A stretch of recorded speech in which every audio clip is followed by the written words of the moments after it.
Anyway, welcome to Politics Chat today on Tuesday. My name is Heather Cox Richardson. I'm a professor of history. I do not speak for my employer when I do these videos, and I do have to warn you today that I did just, I mean, the end of a semester for a college professor it's like, a month rolled into every day. So I am, and we're also in a funny place in politics right now. As near as I can tell, I'm not following things nearly as closely as I normally do. But we're in a little bit of a funny place because normally I base what I'm talking about on actual documents. And there's a lot of things happening right now, especially in the Republican Party, that are not based in documents. They're sort of based in watching people posture. And as a historian, I would prefer to do this in history, to say, oh, look, it's pretty clear what Kevin McCarthy, the House Minority Leader, was doing in May of 2021 when he did X, because there will be documents, but right now they're not. So I'm going to tell you some things, and I'm going to preface all of those with a warning that where I feel like I'm standing on strong ground and where I don't. All right, so and Courtney just said, hope the semester finished well. It did. People teaching by Zoom was incredibly difficult. I mean, it was just incredibly difficult, but boy, did the students come through in spades. They really did. They really did. I had great paper. I had great students. I had great papers. It was you hear the horror stories about Zoom, you don't hear the good stories about Zoom. And it was, I'm not sure as an education it was better or worse for students. It was different. But I'll tell you, for professors, it was exhausting. I've never worked so hard in my life. So Forbes had a piece the other day about how, hey, did you pay $55,000 for, your kid to sit and watch TV? And it's like, you have any idea how hard we work to make this all work? So anyway, let me get down into the material for today. You've asked a lot of different questions, and as I say, I'm not as well prepared as normal because it is the last week of the semester, which is just crazy tunes. So let me start with some easy ones to begin with, and that is people have asked. Let me see if I can find this. Where is it now? Why am I not coming up with it? Oh, somebody asked, what will become of Matt Gaetz and why isn't he in jail? And so this is an easy one. Matt Gaetz has not been charged with anything yet, and he may never be. But let me explain where we are with that. And one of the things the reason that I highlighted that question first, one of the things that you really should remember when you think about politics is that sometimes it just feels like it's this weird soup, and there's stuff happening and you can't really tell what's happening. There are actually books. There's a book called Robert's Rules of Order. There's actually a book that sets out how things happen in Congress. And then there are rules and regulations for the Department of Justice. All of these places have steps that have to be taken. And sometimes that can be incredibly frustrating, like perhaps in the case of Matt Gaetz that I'll talk about in a second. But you want those, because what you don't want is for a leader or a prosecutor, and boy, are there some big caveats around that right now. But you don't want somebody just saying, oh, I know he's guilty, because you need to have standards of evidence, and you need to actually have laws that apply to everybody. And when I said big caveats, obviously we're in this horrible place right now where the laws don't apply equally to everybody. That's what I'm trying to get us back to. But so sometimes you get really frustrated because you're like, oh, come on, obviously they're guilty. But that, maybe they are, but maybe they're not. And so you saw this in the trial of the British soldiers who were accused in the Boston Massacre. And John Adams, I'm sorry, stepped up and defended them. And there was outcry at the time, him being a patriot and all that. And he's like, hey, either we're going to abide by the rules or we're not. And so Matt Gaetz has not been indicted for anything. What has happened is that his friend and a man whom he referred to as his wingman, this week, I think it's this week, I've lost track of what day it is. I think it was Monday, and today must be Tuesday. Anyway, within the last few days, this man, Joe Greenberg, pleaded guilty to a number of federal charges, 6 federal charges, as I recall, a plea bargain down from the original 33. But they were pretty significant. They included trafficking a minor for sex, there were a bunch of really heavy duty things. And at the same time, stories came out that witnesses could place Matt Gaetz, Congressman Matt Gaetz from Florida, at places where these girls were being trafficked, and where there were large amounts of drugs being taken, and large amounts of drugs can just giving you the background here, imply the involvement of organized crime. So, Matt Gaetz might have been entirely innocent, innocent until proven guilty. He might have been there to read them Emerson's poetry, which would have been difficult because Emerson didn't really write poetry. Let me try that again. Emily Dickinson's poetry or Emerson's essays. But he's not in good company right now. But nothing has been. So the reason he's not in jail is nothing's happened. He hasn't been accused of anything yet. Yet, I think, is probably the operative word. So that was an easy one right there. And I'm now going to go into another one here from Paul Schrum. And he said, what have I learned about the arc and themes of American history since 2016 that I did not realize before? What did Trump bring out that surprised me? And I thought that was a great question and a great way to get into what I really want to talk about today. The first thing that really surprised me was just how deeply white supremacists have burrowed into our police systems, into our legal systems, and into our government. I always knew they were there. There's no American historian who will tell you that we have not always had a significant body of white supremacists. Literally, I could sit here and list things off for you from the very beginning. But there was, I think, a sense, at least for me, that they were not making a serious effort to take over our systems. I was much more concerned about oligarchs and about evangelical Christians with a certain kind of evangelical philosophy. Certainly, there's nothing wrong with evangelical Christianity in general, but you don't want it to trump our body of laws in America, because we're a nation of laws, not of religion. And I was really surprised to see how deeply it is increasingly revealed just how deeply they have burrowed themselves into the Secret Service, the police, every layer. So that surprised me. But the other thing that really surprised me, was I think that the Trump administration really helped me to focus on things that I had seen in the past, but I hadn't seen them as a pattern. So I've got my history of the Republican Party is going to come out again soon. I'm afraid I don't remember when. I guess this fall, because I'm about to read I actually get to read the audiobook for it, and I actually really enjoy reading the audiobooks for things, although you get embarrassed by the mistakes you make. But it's kind of an interesting exercise. Interestingly enough, it also makes your face incredibly sore because you have to articulate so carefully for the microphone. You're mostly going like this. But I had to write a new chapter for it about the Trump years because I had finished the book in 2014 during the Obama administration. And the book ended with me looking forward and saying, the Republicans are in real trouble. And they need to go ahead and fight this turn that they've taken, or they're gonna, we're all in real trouble. And of course, look what happened. So I had to go and write a history of the Trump years, the Obama years, and then the Trump years. And of course, you really couldn't do justice to any of those things, although it was really, really interesting. And if you're interested, I'll tell you more about one of the things I discovered when I did that. But what jumped out at me was how many things that I had seen in the past, but that I had not recognized as a deliberate pattern.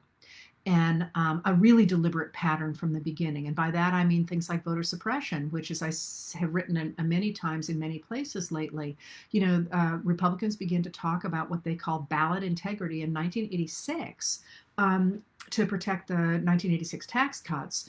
And then in 1993, after the Democrats passed the motor voter law, which enables you to register to vote at motor vehicle places and at certain government offices like welfare offices, and they begin quite deliberately to talk about using about suppressing the vote. And about using voter IDs, even though when the Democrats say, "Fine, let's have a national voter ID," they're like, "No, no, no, that's federal overreach."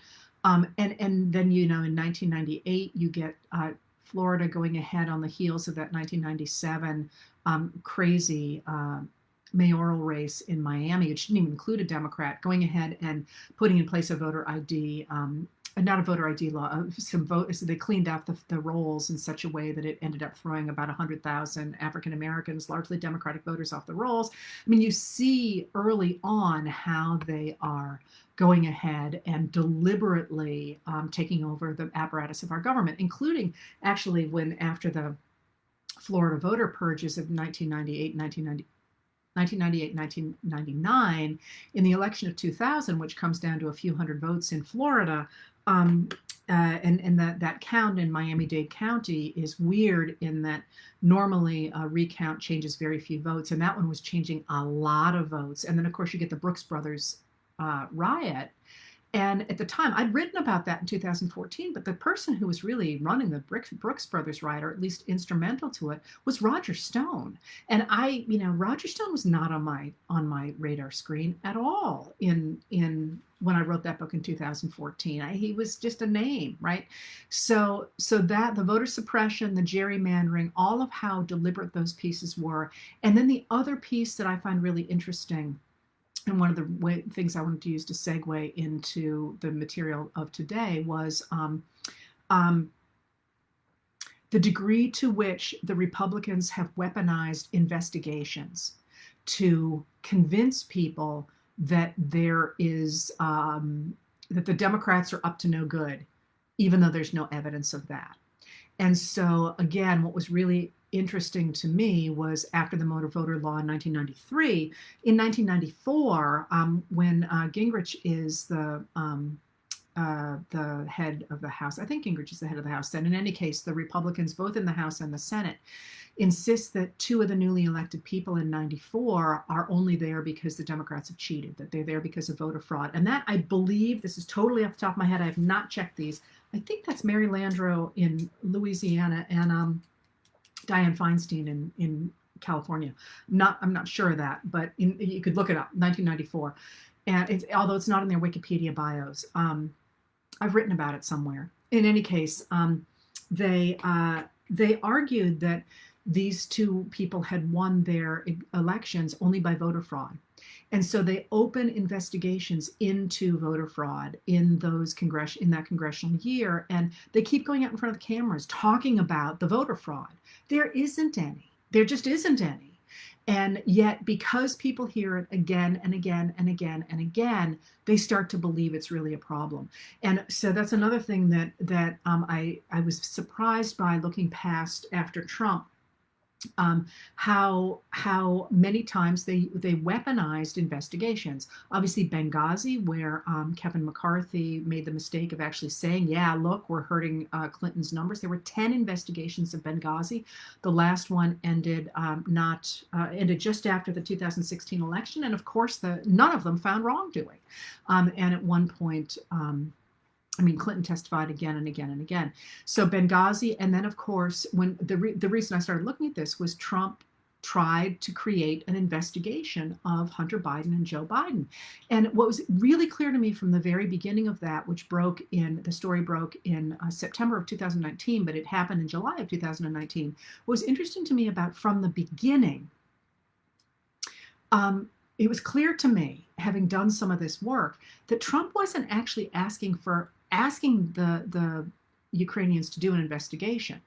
He didn't want there to be an investigation because he probably knew there wasn't anything there. He wanted them to announce an investigation because he knew what would happen is the media would run with it and there would be story after story after story about this investigation without anybody doing anything else. And that is precisely what the Republicans did in 2016 to Hillary Clinton in her emails. Many of you may not know this, but there actually was a conclusion of the State Department inspectors' investigation into Hillary Clinton's use of the email server, and they found the normal wrongdoing that happens in any place where ordinary human beings get careless. It went away. There was nothing there to report. There were no criminal charges. There was nothing, and it's very, very, very hard to find that report, even for people like me. The only place I've ever managed to get my hands on it is to go in through Chuck Grassley, to go in through his website, because the report came out when he was,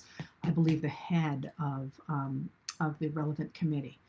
So that was another surprise for me, is the degree to which they had weaponized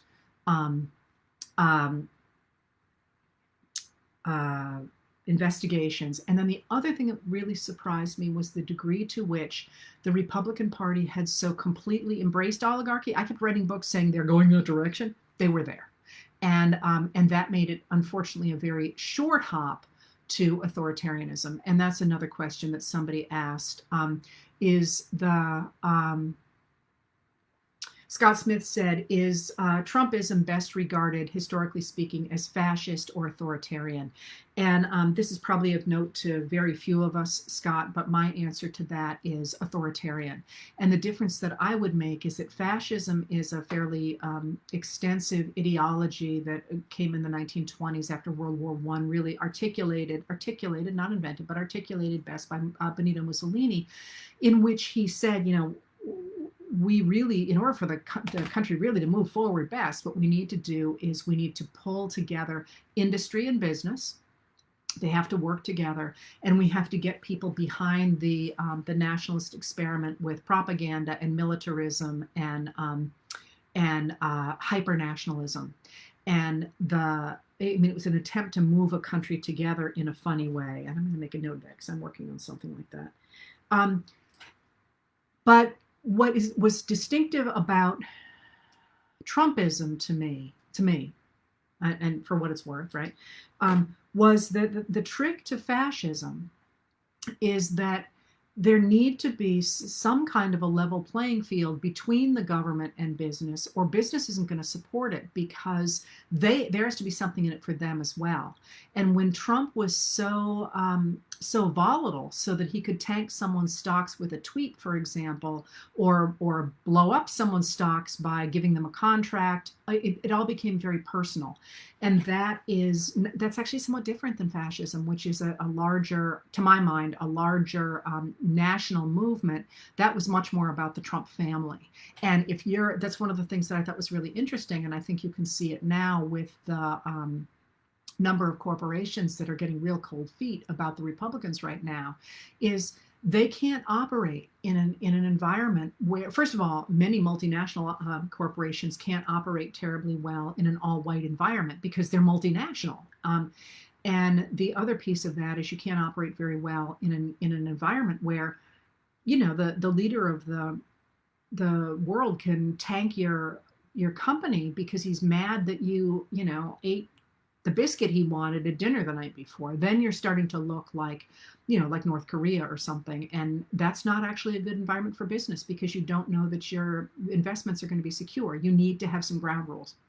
So anyway, that brings up the real question that I wanted to get to today. And I want to emphasize here that I am a political historian. And at the end of the day, I see the world, at least in my professional life, as always being about politics. So lots of people, it's funny, lots of people say, I don't care about politics. And it fascinates me because, to me, politics is, in a funny way, kind of like a baseball game. Like, I know who's moving the pieces and maybe why they're moving the pieces, and I'm interested to see how it's going to come out. But it's a baseball game that our lives depend on. So for people to say, I'm not interested in politics, I'm sort of like, that's kind of like saying, I'm driving down the highway and I'm not interested in the steering wheel. So I put that in there because I'm going to talk at least about one more thing and probably about two more things, um, three more things probably, as political things, as a political story. And always behind that, even though I might be sounding like I'm talking about it like a baseball game or a basketball game, always behind that is this is our lives, folks. How we answer these questions literally is about, are you going to be able to sit on a jury when somebody like you is in trouble, or can the police shoot you in the back, or can you be not allowed to go to school? Those are not. We have lived for a long time thinking that those things were not on the table, and they really are.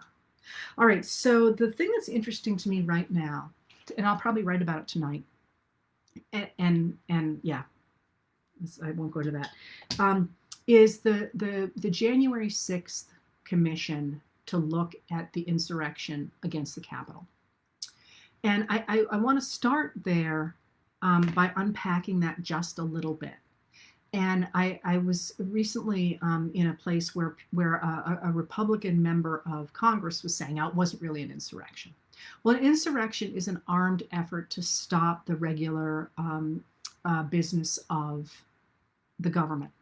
And it's really important to remember that on January 6th, when the Capitol was breached by rioters, what was happening in the Capitol was, in fact, what is central to our democracy, the election of a new president. And once again, you just have to emphasize, because it's really interesting how many people on the right are spinning this in really weird ways. Joe Biden did not win that election by a little bit. He won that election by more than 7 million votes, and by the same split in the Electoral College that Trump won by, actually. I believe it was 306 to 232. This is not a close election. It really just is not. I mean, it was the largest overturning of an incumbent since 1932. Now, again, there's a caveat there because it's very, very difficult to overturn an incumbent. So it's not a landslide the way that many people wanted it to be. But considering that there was a pandemic and a real effort to make sure that Democrats couldn't vote through the United States Postal Service, for example, and by taking away Democratic ballot boxes in Democratic areas, it was not close. And when it came time to actually count the ballots on January 6th, they were all certified by the states as through law. There had been recounts. There had been more, about 64, I think it was, lawsuits, and Trump had lost all but one of them. I mean, this was, and one of the, as you know, one of the lawyers, Sidney Powell, one of the lawyers for Trump, or for Trump's effort, he cut ties with her when she was sued by one of the voting machine companies for the things she had said about that company. Her lawyer literally said that nobody should have taken what she said seriously, that it was obviously not true. All right, so what they did when they broke in to the Capitol was they interrupted our democratic system. And it was a very important day. And I literally can never forget. I mean, this literally keeps me up at night, that on that day, in a very, very rarely, because it only happens once every 4 years, we had the vice president, the Speaker of the House, the head of the Senate Majority Leader. You had all the leaders of our government except the president in that building. What would have happened if they had not moved them out as quickly as they did?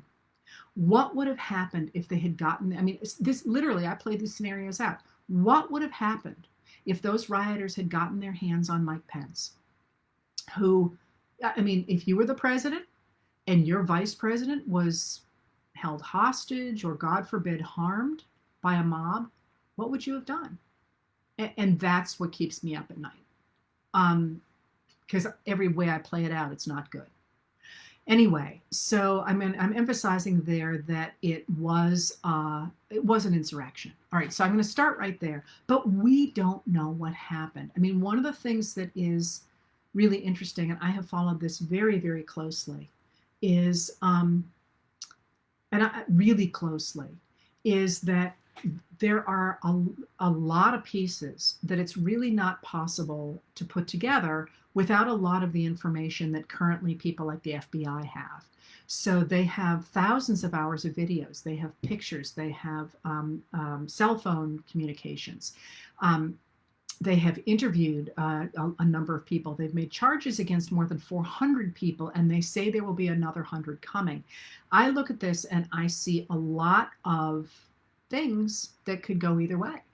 I look at people, and you see this if you're following the stuff on the internet. Some people like, oh, he's innocent, and other people like, oh, she's guilty.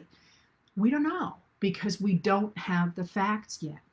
So the whole point of having a public accounting, if you will, and a lot of people are like, screw it, or like, forget it, let's not have the Congress look into this, because it certainly looks as if certain members of Congress are in deeper than they ought to be. And the reason I say this is because even after the insurrection, I believe it was 147 Republicans, which is more than half of the House Republican Conference, continued to contest the certification of some of the ballots for Joe Biden. Now, maybe they did it because they thought it was a cheap vote. That's certainly how I interpreted it at the time. But the point is that after an insurrection, they were still willing to side with Trump to say that he had won the election, that it had been stolen from him. And so I say it for that reason, and I also say it for something else that I've been watching. So one of the things that I think that I've called out before, and I'm going to call it out again, and that probably tonight, and that is that, have you noticed that, and maybe you haven't because she's been everywhere, but have you noticed that Wyoming Representative Liz Cheney, who is no Democrat, I've talked about that before, she's a Republican, she's a staunch right-wing Republican, but she stands against Donald Trump and the insurrectionists. And she has said again and again and again, she thinks, mind you, she doesn't come to an interview and say, hey, I got one thing to say, it's this. But she has repeatedly said that House Minority Leader Kevin McCarthy should be subpoenaed, that he knows something. And Representative Cheney is a really smart woman. I mean, I don't support what she believes, but I'm not going to be all like she's all dumb. She's actually very, very smart. And I don't believe that she would be taking the stand that she is taking and saying the things that she is saying unless she knows that she is standing on incredibly firm ground. All right, so that's the backdrop, right? So that's the backdrop of what happened on January 6th. And like I said, there's a lot. You're probably wringing your hands going, she's being incredibly vague. Yeah, I am, because I wasn't there. I've seen everything you have seen, but there's a lot missing. So the question is, obviously, the Department of Justice and law enforcement officers are going after the actual people who were there. We don't know what that looks like. I mean, we know what it looks like when you read Twitter and they're like, oh, this guy's being arraigned today and all that. How far is that going up? I mean, we are every day more and more information trickles out about people that the law enforcement is talking to. But the question right now, and the question that's in the news today, is Congress and what's happening with Congress and the congressional construction of a bipartisan look into what happened on January 6th. And this is a really interesting moment politically, because on the one hand, you have the Republican Party really dramatically last week wedded itself irrevocably to the former president, Donald Trump, who is arguing that he, in fact, won the 2020 election and that Joe Biden stole the election because of voter fraud. And that's the premise on which these Republican-dominated states have been dramatically changing voting laws to suppress the vote. And McCarthy et al. Have wedded themselves to that. But Cheney spoke up a week ago and said, not me. And so did Adam Kinzinger from Illinois and other people as well who don't want to be part of that. And there's this really interesting rift developing because, again, as I say, Cheney appears to have some receipts, to my mind. I have no inside information, but when you listen to her talk, she doesn't sound like she's being vague. She sounds like she knows something. And on the other side, you've got McCarthy and Lauren Boebert and Marjorie Taylor Greene and all those people who have decided that the future of this country is Trumpism. And this is right now coming down to a fight over the construction of a bipartisan commission to look and see what happened on January 6th and to gather information, to have an investigation. And I'm putting that right back to that history of this is what the Republicans have been doing forever to try and smear Democrats. Even at the end of the day, nothing happens, nothing comes out about them. But the Democrats have a real reason now to have an investigation. And Liz Cheney said, look, we had an investigation about 9/11, we had investigations about Benghazi, we have all these investigations, we need to have an investigation. And the Republicans, for their part, recognize that if this becomes part of our political landscape and Americans in general are looking at the videos and they're hearing who was involved and they're seeing this day by day, that they are sunk. And at the same time, there's more and more information coming out. And one of the things that's really interesting, of course, is that according to a Republican lawmaker who was there, hearsay, but she was there, McCarthy took a phone call from Trump and they got into a shouting match. So McCarthy has become a witness. And he seems adamant that he does not want to be subpoenaed. He does not want to have to say what happened. And I am not a lawyer, but I'm also suspecting that McCarthy, who took money from Lev Parnas, if you remember, and we now know that that money came from Russian oligarchs, and who was, after all, the man who said in a closed Republican group, honest to God, and this is virtually a quote, honest to God, I think there's two people Putin pays, Dana Rohrabacher, who was a congressman from California, I think, and Donald Trump. I think he's terrified that people are going to put him under oath and start asking questions about that. So he is determined not to be put in a position where he can be subpoenaed. So what happened is the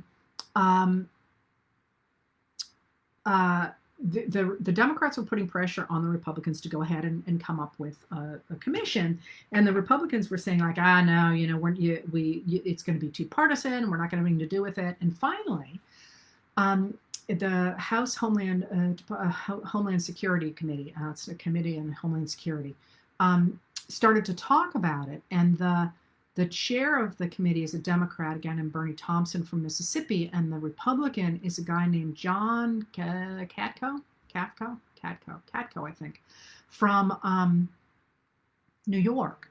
And it was pretty clear that he was, Katko was not pretty clear. There were people said that he was operating with the knowledge of and at the instructions of Kevin McCarthy. And it appeared that what he was trying to do was make demands that the Democrats would not agree to. They were pretty extraordinary demands. And then he would be able to say, oh, the Democrats are putting together something partisan and I don't want any part of that. Well, the Democrats agreed to it all. They agreed to all of the demands that McCarthy through Katko made. And then Katko is sitting there. Then McCarthy, Katko comes forward and says, yeah, we're good. We got a deal. And then McCarthy was kind of like standing there like, now what do I do? And so this morning he came out and said, no, I'm not going to agree to this because the Democrats wouldn't agree to anything we wanted. It's a lie. They did. But he's assuming that nobody's going to go ahead and look into it. But the reason that this is interesting, another reason that this is interesting is because a number of Republicans are using this or appear, like I say, this is a funny kind of conversation for me to have because I don't have the documents here. But the statements that are being made right now is a number of Republicans are going to use this as a way to start to distance themselves from McCarthy et al. they kind of see the writing on the wall and they would like to have an out. And if they can just say, sure, this was a commission that was that CATCO negotiated for us, and I'm on board with it, that they might do so. Now, it's not clear. At the end of the day, McConnell and McCarthy could hold their caucuses together, but McConnell is pulling his usual, saying, I'm willing to consider it, which totally means he's just trying to buy time in the hopes that when summer comes, everybody's going to forget about this. But the reason all of this matters, first of all, is that it's this weird split in the party over Trumpism and over the fact that the Trumpers are literally trying to take over our democracy. They are very clearly trying to make sure that their opponents can't vote. To go ahead, it actually appears that because a number of them won state houses in the last election, that the redistricting is that they probably can take the House of Representatives simply by redistricting the states in such a way that the Democrats all lose their seats. And they're simply waiting for 2022 for that to happen. So we have this weird thing now where the Trumpers are consolidating power over our democracy, and more people are backing away, going, we're not cool with this. And part of the hope, I think, on their part is that if in fact there is a commission, people will take a look at this and be so horrified at what they see and who's involved that they will go ahead and vote them out. And partly, I think it's kind of a Hail Mary. They're trying to do it without actually doing it, is my guess there. All right, so that's what people have asked about going on with that investigation. But this begs the next question. Actually, I'm going to go to something else first. A lot of people, let me see if I got more questions here. A lot of people asked questions about the fact that the Supreme Court is about to take up an abortion case. And people have asked me to tell you the history of abortion rights in America, and I will do that. I will happily do that. It's easy, but I only tell you the 20th century version because someday I'm going to write something about the 19th century version because it's really cool. But what's interesting to me about the fact they took up this case, and this is really interesting to me, and I will tell you the story behind this is that this case is coming up. And the Supreme Court should decide it in summer of 2022, right before the midterm elections. And what's interesting about that is that it appears, and I am not a legal scholar, except in the sort of casual way anybody is. I read the material. I'm not a lawyer myself. There are very good scholars out there who are lawyers and who write very well. Dahlia Lithwick is right at the top of the heap. I'm going to forget somebody I know, but Ian Millhiser. Ari Berman, of course. Anyway, follow them for the real inside legal scoop. But what's interesting about this particular case that they have taken up is that it appears that there's no reason to have taken it up except to overturn it, because there isn't apparently a question about it in the lower courts. And that is one of the reasons there's been a lot of articles lately about Brett Kavanaugh, because he apparently has indicated that he has a strong willingness to overturn settled law. And of course, he told Susan Collins that Senator Susan Collins of Maine, that a Republican of Maine, that he considered Roe v. Wade settled law. And the understanding is in the law that if the law is settled, it doesn't get messed with. But if you're willing to overturn it, that changes everything, doesn't it? So I'm really interested in the fact that it appears, and again, we're looking way into the future and lots of things could happen between now and then, but it appears that I had no idea he is now in Maine. Really? It appears that right before the election, they very well may hand down a law that severely contracts Roe versus Wade. And the reason that is interesting is I mean, aside from all the others, like I said, I started out by saying I'm telling this as a political story. Of course, it's important in any number of ways. But what's interesting is that, in fact, only about 1% of Americans believe that Roe v. Wade should be a priority right now, and more than 60% of Americans do not want the courts to mess with it. So the fact that they are thinking of taking this on right before the election is interesting. And as a friend of mine said, one of the things that's interesting about the Supreme Court right now is the only one who has any kind of political judgment on it is John Roberts. And he is very careful about when he hands down decisions because he recognizes the political import of them. And the others seem not to have that. So when I saw that, I was like, really? They're gonna hand down a barn burning decision, a potentially barn burning decision right before an election? But I mean, that's what it looks like right now. So we'll see. All right. So you asked quickly about the history of abortion rights. And I think this is, again, a really interesting question because when people think about Roe versus Wade, let me first explain how we got there. And that is that, remember I talk all the time about how the New Deal goes ahead and under, beginning first with Franklin Delano Roosevelt and then with Harry Truman, the Democrats used the federal government largely to protect labor during the 1930s and the 1940s, and they regulate business, they provide a basic social safety net, they give workers rights, they try and do all kinds of things to sort of bring together the rich and the poor, that extraordinary gap between the rich and the poor in the 1930s. But because the Democrats need to keep the unreconstructed Southern Democrats on board, they don't do a lot for civil rights. And that, I mean, they nibble around the edges, and that is absolutely debatable. My friend Eric Rauchway writes about that. Lots of people write about that, and I could argue it either way myself. But the whole point here is I'm trying to set up something different. And what happens is that when the Democrats start to nibble around the edges of civil rights, like when Truman tries to desegregate the armed forces, he doesn't do it very effectively, as a colleague David Nichols points out in his book about Eisenhower, in part because the Democrats don't want any part of it. But that does actually give us the rise of the Dixiecrat movement, because they're like, don't even think about it. We're going to take our votes away from you. In any case, it takes putting a Republican in office, Dwight Eisenhower, to start to use that newly active liberal consensus to go ahead and address civil rights. And as I've said again and again here, what they do under the Earl Warren Court is Earl Warren is a former governor of California who's appointed to the Supreme Court, the head of the Supreme Court by Eisenhower.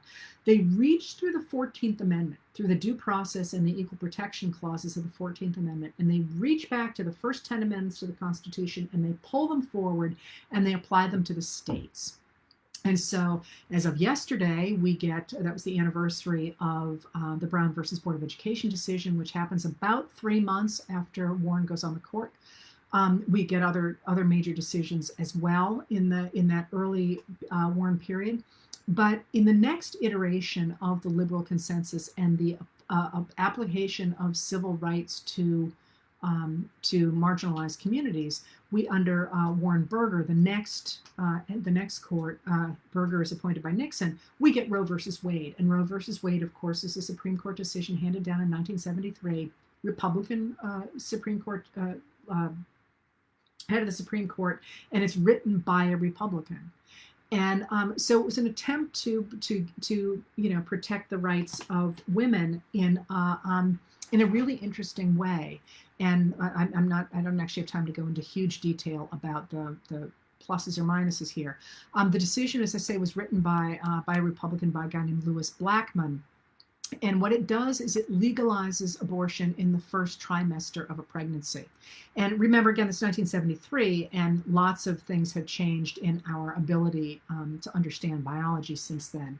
But it was, interestingly enough, it was a decision that was really supported by Republicans. Republicans were more interested in it than Democrats. And what's interesting is that many people portray the current anti-abortion movement as being a backlash against Roe. But in fact, according to this absolutely fascinating study that was done by Linda Greenhouse and Reva Siegel, who are both legal scholars, they had this great article in the Yale Law Journal. The backlash was actually a front lash. The backlash against Roe v. Wade started in 1972, and the reason for that was that the in 72, if you remember, Richard Nixon was in huge trouble in terms of being reelected, or so he thought. I mean, he's going to win by a landslide, but he's absolutely paranoid that somebody's going to leak something about his Vietnam policy to the media in the same way that Daniel Ellsberg leaked the Pentagon Papers. And the Pentagon Papers were a study of presidents and Vietnam, and basically said, hey, look, all these presidents lied to the American public about Vietnam. It didn't go as far up as Nixon. It didn't actually cover Nixon. But many people don't realize that. But he was terrified they would do something similar to him. And of course, now we know he was doing a bunch of stuff secretly in Vietnam, Cambodia, and Laos. But we also now know something that I thought was a tinfoil hat conspiracy until very, very recently, that he really did go ahead and scuttle the peace talks that LBJ was engaged in before the 1968 election. And I think he was terrified that people were going to learn that, and he was going to end up in jail himself. So he's frantically panicked that people are going to leak information about what he's done. And the FBI, he goes to the FBI, he's like, you got to stop the leakers. And they're like, dude, you're paranoid. There aren't leakers. And so he creates his own group of people to stop leaks. And who do you get to stop leaks? Plumbers. That's why they're called the plumbers. And many of you know the rest of this story. They're going to go ahead and bug the Watergate Hotel and on and on and on. But in any case, he is so paranoid going up and so worried about being reelected in 1972 that he's casting around for a new pocket of voters after 1970 and the Kent State shooting. He recognizes that he has lost a lot of middle America that liked him before. When he comes out and calls their kids thugs after 4 people are shot and killed at Kent State, he loses a major part of his backing. So they know they have to pick up a different set of voters. And one of the guys who works for him is Pat Buchanan. And Pat Buchanan had been a speechwriter for Barry Goldwater, and he was a true believer, if you will. Shouldn't talk about him in the past tense. He's still very much alive, as far as I know. He was adamant that Buchanan very much wanted to do what Goldwater wanted to do, which is to take the country back to the era before the New Deal, before the 1930s, and before the construction of this new liberal consensus that regulated business and provided the social safety net and promoted infrastructure and promoted civil rights. And he urged Nixon before the 72 election to make up the difference in his coalition by courting Catholic Democrats, because Democrats tended to vote Catholic. And what was the critical issue for a number of Catholics at the time was abortion. So at this point, in fact, even the Southern Baptists had come around to the idea that abortion was, an important exercise of reproductive rights, of medical rights for women. And it was actually doctors who start the move in America in the 20th century to give women access to abortion. It's not initially at all on the radar screen of the feminists who are asking for equality, and they come around to this idea after doctors begin to say, hey, we got a real public health issue here because illegal abortions are taking so many lives. But in the late 1960s and early 1970s, virtually everybody except the Catholics have come around to the idea that abortion should be a decision between a woman and her doctor. And there's a longer story there that I won't tell you about. But Nixon, in fact, had the usual, at that point, Republican stance toward abortion, that it was medical care and that it was simply, simply wasn't on people's radar screens as anything that was anything other than medical care. And in 1970, he had actually gone ahead and directed U.S. military hospitals to go ahead and perform abortions regardless of the laws in the states in which they were located. But in 1971, he reversed course with the idea that that would split the Democrats and would encourage the Catholic Democrats to come over to vote Republican. And when he did so, he deliberately used Catholic language. Similarly, in the 72 election, he goes forward and although he and George McGovern have very similar stances with regard to abortion, he calls McGovern the candidate of, abortion, anarchy, and acid amnesty and abortion is what I've got written down here. And even though they're very similar on that, he wants to make him look like he's anti-traditional and sort of outside all that. I will also point out McGovern is a very, very smart man and wrote a terrific book. He had a PhD in American history and wrote a very good Western labor history. In any case, when Nixon does this, his supporters start to use the issue of abortion not as it is used now as theoretically a way to protect the unborn, which is the way people talk about it now. They use it as a stand-in for women's rights. And really notably, Phyllis Schlafly doesn't even take an early stance on abortion, but when she does finally start to talk about it, Phyllis Schlafly being one of the leaders of the conservative movement, she says she doesn't talk about it as anything to do with fetuses. She talks about it this way. I pulled this quotation actually because I find it fascinating. Women's liberation, is a total assault on the role of the American woman as wife and mother, and on the family as the basic unit of society. Women's libers are trying to make wives and mothers unhappy with their career, make them feel that they are second-class citizens and abject slaves. Women's libers are promoting free sex instead of the slavery of marriage, it's all in quotes. They are promoting federal daycare centers for babies instead of homes. And only then does she say they are promoting abortions instead of families. Hang on, I got to plug in my computer. I forgot.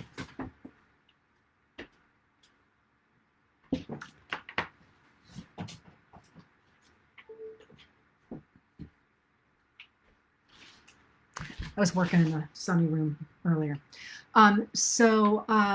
Increasingly, as the movement conservatives, who by then are really trying to attack the whole idea of a government that protects civil rights and that does all the other things I keep talking about, they start to use the abortion issue as a stand-in for the idea of women who want, for example, the Equal Rights Amendment, or who want to be able to work outside the home. And increasingly, they push on traditional American roles. So, for example, if you think about it, the whole run of the Little House on the Prairie series that starts in 1974 runs for about 9 years. The whole idea of like women literally wearing like traditional clothes, being protected by Pa out there. There's a wonderful examination of how these prairie dresses and the gunny sacks and all that, how they're really an attempt to create this traditional view of women. And yet you can't imagine Ma Ingalls having an abortion, right? It's just not in that formulation. The reality is, of course, and this is the reality, that women practiced abortions throughout human history, but certainly throughout American history. And I could point you toward a ton of literature and books at the time, written about at the time. So there really isn't, I mean, it's just done. It's not even on people's radar screens really dramatically until at least the 1870s. So there's this weird, it takes on this weird political context. Increasingly, people who study abortion begin to believe that people associate the idea of abortions with the idea that women who advocate for abortions are denigrating traditional wives and mothers. It becomes sort of this idea, it's not about healthcare in that formulation, which is exactly the way that doctors had talked about it, and that early people advocating for abortion rights had talked about it. It becomes well, you don't want to be a wife or a mother. And that's, it's almost a war of rhetoric, and it's a war of rhetoric that actually wins especially after 1988, when Rush Limbaugh takes to the airwaves and starts to talk about feminazis, for example. And he at one point said that for feminazis, quote, the most important thing in life is ensuring that as many abortions as possible occur. Well, again, this is all rhetoric. That's not true at all. And that, of course, has just become more and more and more extreme as that branch of our government has become more extreme. So that's the history of abortion that you asked about. It's a quick trip through it. But I wanted to go ahead and get to one more last piece of questions you'd asked about. And that is, people have asked about the status of voting rights and what's going on with Joe Manchin, especially, and whether or not he and Lisa Murkowski, the Republican senator from Alaska, can pull off what they advanced last night, which was the idea of a return to the Voting Rights Act, which as recently as 2006 was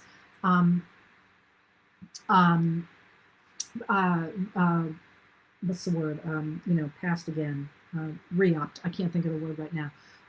Unanimous, well, not unanimous, it was only 98-0, but like nobody disagreed in 2006. And there are even now still 10 senators in the Senate today who voted in favor of renewing the Voting Rights Act in 2006. And so there's what they're trying to do is say, let's at least pass this.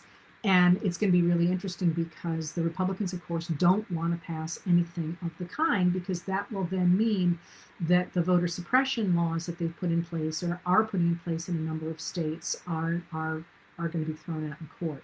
So the question is, what is the status of voting rights? And I wanted to end with this because it wraps a whole bunch of stuff together. And that is that there are two major issues on the two major issues on the table. One is called HR 1 or Senate 1. And it's the same bill essentially, although they're getting marked up in either house. That's not uncommon. What happens then is they'll go to a conference committee and they'll hash them out, and then it'll go back to the floors and all that. But those are both very long laws that do a number of things. They're sort of, grab bag laws, but they're all having to do with voting in elections. So S1 and HR1 protect the right to vote. They make it easier to vote. They stop partisan gerrymandering, and they get big money out of politics. They also do things like they make any person running for office show his taxes or her taxes, tax returns, things like that. But the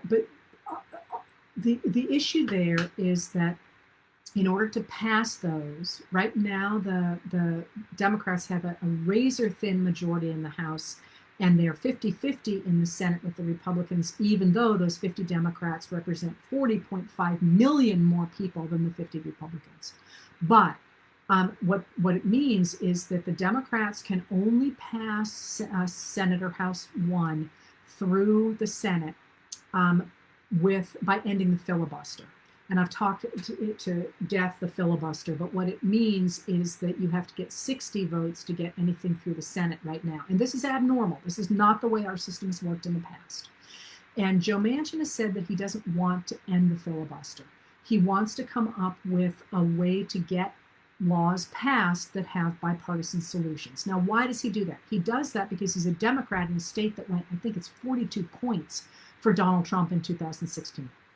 Less in 2020, but he's a blue dot in a very red state, and so he's got to bring people along. But the other piece of that is that he's a very wealthy man himself, and he doesn't mind the idea of there being big money in politics. I mean, or so it would have seemed.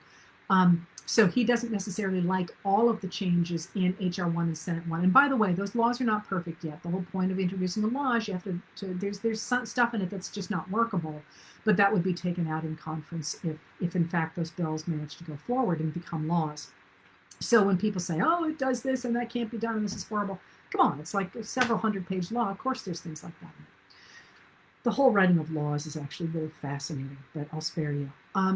But so he has said he doesn't support that current HR one or Senate one. But what he did yesterday is he and this Republican senator from Alaska, Lisa Murkowski, who's really interesting because she has her own base of support. She's really, really popular in Alaska.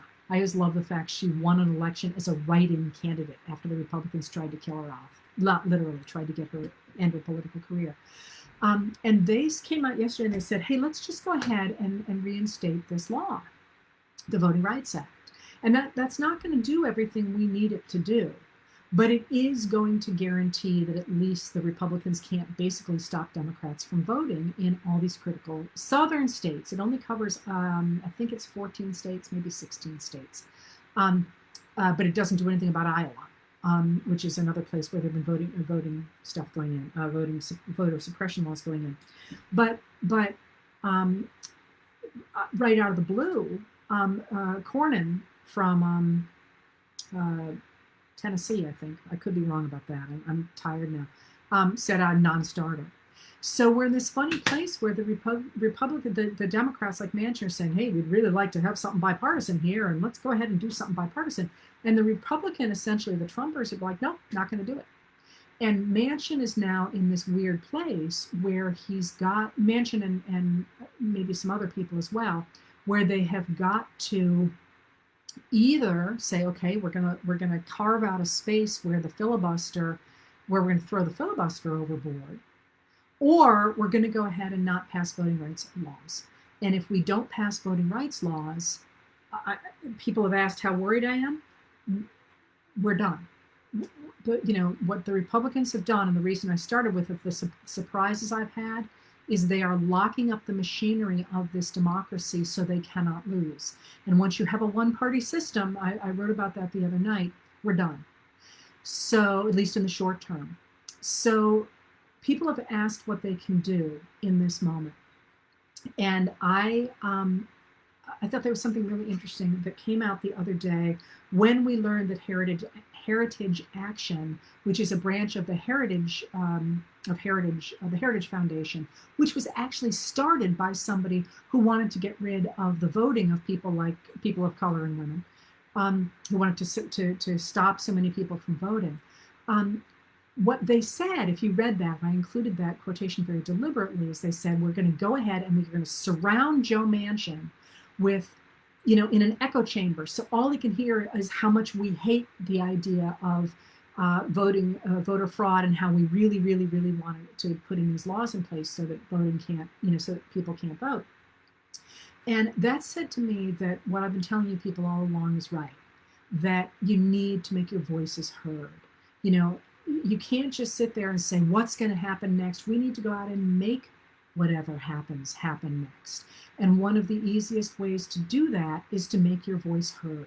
And there are a number of places where, of course, you can reach out to other voters, you can participate in campaigns, you can certainly give money to campaigns, you can run for office, you can do all of those things, but you can also just make phone calls. If you're somebody stuck at home, bunch of kids, whatever, you can make your voice heard. You can write letters to the editor, you can call.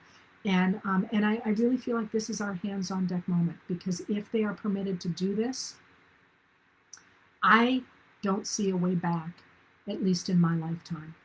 And do I think we're going to get there? No. If we decide we're not going to go there, we won't. We still remain a democracy. And I could have gone on here at length about the ways in which the demographic that is currently monopolizing our political system is shrinking while other demographics are growing. But people have asked about the future of S1 and HR1 and the Voting Rights Act. And that right now is where we are, up in the air. And it's time to, I'm sorry, Cornyn is in Texas, not Tennessee. Sorry about that. And that is a place to make your voices heard constantly. I'm going to run. I have another meeting, but thank you for being here. And I will we'll pick this up tonight, and I'll pick up history on Thursday. And I'll see you then. Thanks for being here.